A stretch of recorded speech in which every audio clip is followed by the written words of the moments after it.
Assess arguments to determine how credible they are. You determine whether an argument is plausible, authentic, or convincing by evaluating the validity and the strength of the supporting evidence. If the evidence is objective and factual, you can accept the argument's conclusion as true. Follow the steps outlined in this credibility assessment decision model to assess the credibility of an argument. First, identify the conclusion. This is a judgment or decision reached by reasoning. Then identify the premise, which is what you claim or contend. And then ask, does the conclusion follow the premise? If no, reject. If yes, ask yourself, are the premises reasonable? If no, reject, and if yes, accept as a credible assessment.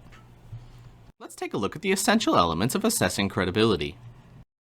Instead of labeling an argument as good, bad, true, or false, argument whose premises clearly support the conclusion are said to be valid.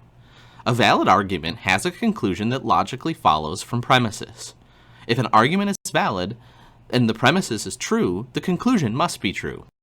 An argument is valid if it logically follows the premise, even if the premise is false. It is considered a sound argument if the premise are also true. Examine the evidence that someone presents and judge whether it's accurate. Do not accept the conclusion unless the argument itself is sound.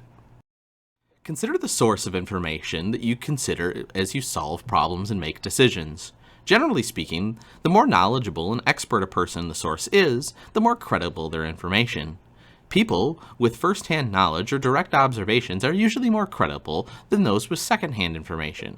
Respected books, media outlets, and websites are preferable to tabloids, talk shows, and personal blogs. Claims that experts or authorities make are typically credible and reliable. An expert is someone who, through education, experience, or special training, has thorough knowledge of a subject. For example, you can take the arguments from engineers, medical doctors, and attorneys more seriously than those of lay people. However, don't assume an expert is in one area is an authority in others. For example, don't rely on a physician for investment advice. Finally, compare claims to your own background knowledge, which is the collection of beliefs, facts, experiences, and observations you have assembled during life. Common sense is also part of your background. You are more likely to dismiss claims that conflict with your background knowledge, though you should keep an open mind. Accept comparable claims as plausible and worthy of additional consideration.